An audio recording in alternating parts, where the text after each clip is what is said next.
अस्सलाम वालेकुम dear student as you know that हम अपने सेकंड ईयर की मैथ का चैप्टर नंबर 1 डिस्कस कर रहे हैं। एक्सरसाइज 1.2 का क्वेश्चन नंबर 3 है। इसमें हमने क्या करना है, state the domain and range of f inverse of x. इसमें हमें f of x given as is equal square root x plus 2। ये हमने एक्सरसाइज 1.1 में क्वेश्चन नंबर 4 किया, वहाँ पे मैंने डिटेल से डिस्कस किया है कि जो रेडिकल फंक्शन की डोमेन एंड रेंज किस तरह फाइंड करते हैं। चलें, जो बच्चों ने नहीं लिए लेक्चर लिया, मैं दोबारा यहाँ पे एक्सप्लेन कर देता हूँ। ये रेडिकल फंक्शन है, तो देखें ज़रा, इसका हमने रफ पे इसका ये काम करते हैं। F of x sir rough पे करेंगे, वहाँ पे सिंपल हम डोमेन और रेंज लिखेंगे नीट पे। तो रेडिकल फंक्शन के लिए जब भी आपने डोमेन फाइंड करनी, तो ये हमारा रेडी कैंड है एक्स प्लस 2। इसको आपने रख लेना ग्रेटर दैन इक्वल टू 0, क्योंकि हम जो डोमेन रेंज पढ़ रहे हैं वो रियल नंबर के लिए पढ़ रहे हैं। और जब हमारे पास स्क्वायर रूट के अंदर नेगेटिव आ जाएगा तो ये कॉम्प्लेक्स नंबर बन जाएगा, ये रियल नहीं रहेगा, तो फंक्शन हमारा डिफाइन है नहीं होगा। तो हमने x प्लस 2 को ग्रेटर दैन इक्वल टू 0 रखा, तो x इक्वल आ गया ग्रेटर दैन इक्वल टू -2। तो रियल लाइन ज़रा हम बना के देख लेते हैं। तो हमारे पास ये जो फंक्शन है, इसकी जो डोमेन है वो क्या होगी, -2 से लेकर कहाँ तक होगी, प्लस इन्फिनिटी तक। क्यों पे देखें, x greater than equal to -2 है, -2 से लेकर प्लस इन्फिनिटी। और लास्ट लेक्चर में हमने डिस्कस किया हुआ है एक्सरसाइज 1.1 का क्वेश्चन नंबर 4 में, तो ये x greater than equal to -2 भी शामिल है और -2 से बड़े नंबर भी। तो ये आएगा क्लोज इंटरवल। ये जो -2 के साथ स्क्वायर ब्रैकेट आएगी, स्क्वायर ब्रैकेट का मतलब -2 शामिल है अप टू प्लस इन्फिनिटी। क्योंकि हमारे पास रियल नंबर में शामिल नहीं होता, तो इसलिए ये ओपन इंटरवल होगा, हाफ ओपन इंटरवल, इसलिए यहाँ पे हमने बेसिस लगाई। तो ये इसकी डोमेन है। तो डोमेन हमारे पास क्या हो जाएगी, domain of F of X आ जाएगी, वो आ जाएगी हमारे पास -2 से प्लस इन्फिनिटी, ये डोमेन आ जाएगी। और रेंज हमने डिस्कस किया हुआ था कि लास्ट लेक्चर में भी हमने डिस्कस किया कि रेंज जो होती है हमारे पास एफ ऑफ एक्स की, ये रेडिकल फंक्शन है। तो रेडिकल फंक्शन में हमें एक्स की जगह जो मिनिमम वैल्यू पुट कर सकते हैं वो -2 पुट कर सकते हैं। तो देखो ज़रा, जैसे ही हम इस एक्स की जगह -2 पुट करते हैं, -2 + 2, तो आंसर क्या आ जाएगा, 0। तो 0 का स्क्वायर रूट 0। तो इसकी रेंज क्या आएगी, रेंज आएगी इसकी 0 से प्लस इन्फिनिटी। रेंज हमेशा रेडिकल फंक्शन की होती है 0 से प्लस इन्फिनिटी, रेंज इसकी फिक्स रहती है, रेंज चेंज नहीं होती। तो अब हमने फाइंड करनी एफ इनवर्स की डोमेन। अब देखें, जब हमने डोमेन ऑफ एफ इनवर्स और रेंज ऑफ एफ इनवर्स की फाइंड करी तो बहुत आसान है। हमने सिंपल फंक्शन की डोमेन फाइंड कर ली जो इनवर्स नहीं था, और रेंज फाइंड कर ली। अब जो हमारे पास सिंपल फंक्शन की डोमेन है -2 से प्लस इन्फिनिटी, वो एफ की क्या हो जाएगी, रेंज। वो एफ इनवर्स की क्या हो जाएगी, रेंज हो जाएगी -2 से प्लस इन्फिनिटी। क्योंकि रेंज में ये डोमेन है तो एफ इनवर्स की ये रेंज बनेगी, और जो एफ की डोमेन है वो एफ इनवर्स की क्या बन जाएगी, रेंज बन जाएगी। क्योंकि इनवर्स में वैल्यूज़ क्या हो जाती है, उल्टती है। हमारे फर्स्ट पार्ट का आंसर आ जाएगा। तो नंबर 1 में एक्सरसाइज 1.2 कर रहे हैं। क्वेश्चन नंबर 3 में हमने फाइंड करनी है domain and range of F of inverse. तो पार्ट 2 है जिसमें एफ ऑफ एक्स गिवन है x-1 over x-4 and x not equal to 4। तो ये हमारे पास है क्वोशंट फंक्शन। तो क्वोशंट फंक्शन में ना, यहाँ पे डोमेन तो पहले ही मेंशन है। डोमेन आपको पता वो वैल्यूज़ होती हैं जिसके लिए फंक्शन डिफाइन होना चाहिए। तो यहाँ पे देखें ज़रा, हम क्या डोमेन किस तरह फाइंड करते हैं। टू फाइंड डोमेन हमारे पास ये फंक्शन है x-1 ओवर x-4। तो यहाँ पे देखें x नॉट इक्वल टू 4।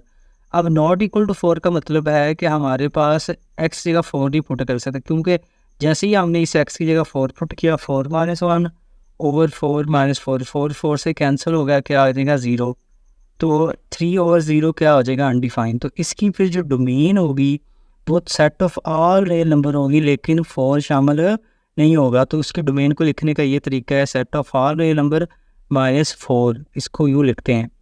अब डोमेन समझ आ गई, अब इसकी रेंज निकालते हैं। देखिए ज़रा, हमारे पास क्वोशंट फंक्शन, ऐसा क्वोशंट फंक्शन जो हमारे पास फैक्टराइज ना हो, उसकी रेंज निकालने का क्या तरीका है। देखा ज़रा, हमारे पास ये हम x⁻1 ओवर x⁻1 -4। तो ऐसा क्वोशंट फंक्शन जिसकी जो फैक्टराइज ना होता हो, तो उसकी जो रेंज निकालने का ये तरीका होता है कि हमारे पास ये जो वेरिएबल है उसकी पावर देखते हैं, इसकी पावर है 1, वो लिख दी जो न्यूमिनेटर में है एक्सप्रेशन। जो डिनोमिनेटर में एक्सप्रेशन है इसकी पावर क्या है 1, वो लिख दी।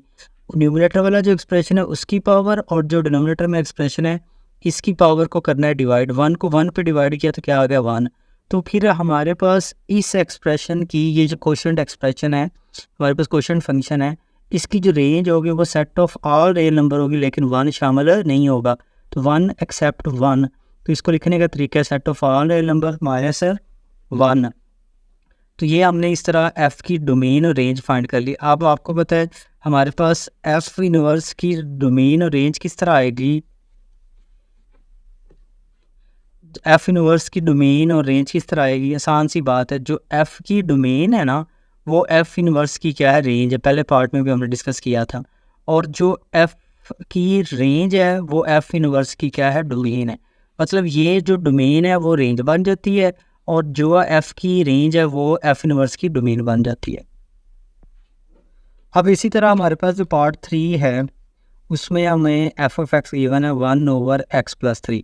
तो देखिए ये क्वोशिएंट फंक्शन है, तो x नॉट इक्वल टू -3।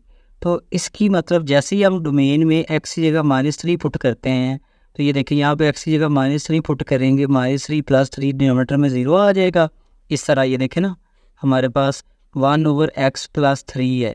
तो जैसे ही हम x की जगह -3 पुट करते हैं, 3 -3 कैंसिल, 1/0, तो ये क्या हो जाएगा, अनडिफाइंड। ये हो जाएगा हमारे पास अनडिफाइंड।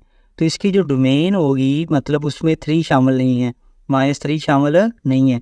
तो domain of F of x set of all the number minus except -3। तो इसको लिखने का ये तरीका है, सेट ऑफ ऑल नंबर में से ये वाला जो एलिमेंट है इसको सेट में लिख के आर में से माइनस कर देते हैं। और रेंज का अभी हमने मेथड पढ़ा है कि रेंज किस तरह निकालते हैं, क्वोशिएंट फंक्शन जो फैक्टराइज ना होता हो। अब ये देखें 1/x+3 है, ऊपर 1 है तो इधर x क्या है, x की पावर है 0, क्योंकि किसी भी वेरिएबल की पावर जो 0 वो क्या होती है, 1 की इक्वल होती है। क्योंकि यहाँ पे है ना 1 है तो इधर x वेरिएबल की पावर क्या होगी, 0 होगी। तो ऊपर x की पावर न्यूमिनेटर में 0 है, डिनोमिनेटर में x की पावर 1 है। तो क्या तरीका है, ऐसे क्वोशिएंट फंक्शन जो फैक्टराइज ना होते हों इनकी डोमेन हमने मेंशन करी। रेंज निकालने का ये तरीका था कि जो न्यूमिनेटर में वेरिएबल की पावर होती है वो लिखते हैं, जो डिनोमिनेटर में वेरिएबल की पावर होती है वो लिखते हैं। ऊपर थी 0, नीचे थी 1, 0 को 1 पर डिवाइड किया क्या आ गया 0। तो इसकी रेंज क्या होगी, set of all real number except 0। तो इसको लिखने का ये तरीका है। अब एफ़ की डोमेन और एफ़ इनवर्स की डोमेन और एफ़ इनवर्स की रेंज वो बहुत आसान है। जो एफ़ की डोमेन है वो हमारे पास एफ़ इनवर्स की क्या है, रेंज है।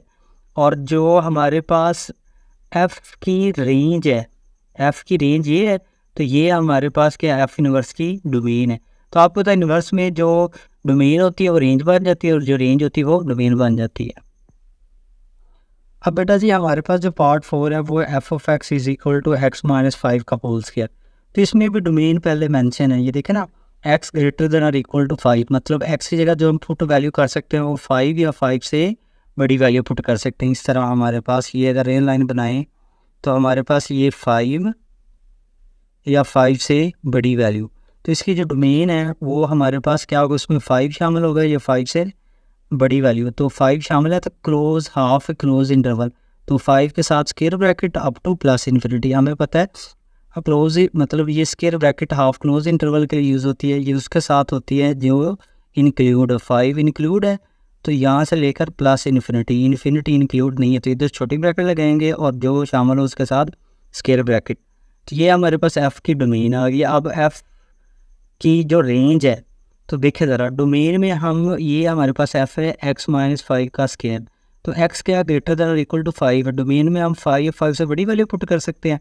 अब 5 जैसे ही पुट करते हैं 5-5 ये होगा 0, तो 0 का स्क्वायर 0। तो अब जो इसकी रेंज होगी वो देखें तो वो क्या होगी, क्योंकि डोमेन में जो सबसे छोटी वैल्यू है 5 है, 5 पुट करने से आंसर आ रहा है 0, तो इसकी जो रेंज होगी वो होगी 0 से लेकर प्लस इन्फिनिटी तक। 0 शामिल होगा इसलिए इसके साथ स्क्वायर ब्रैकेट आई है।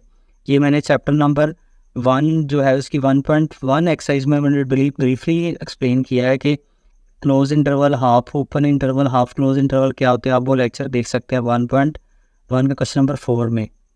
अब देखें एफ़ इनवर्स की डोमेन और रेंज, तो वही बात है, जो एफ़ की हमारे पास डोमेन है वो एफ इनवर्स की क्या बन जाएगी, रेंज बन जाएगी।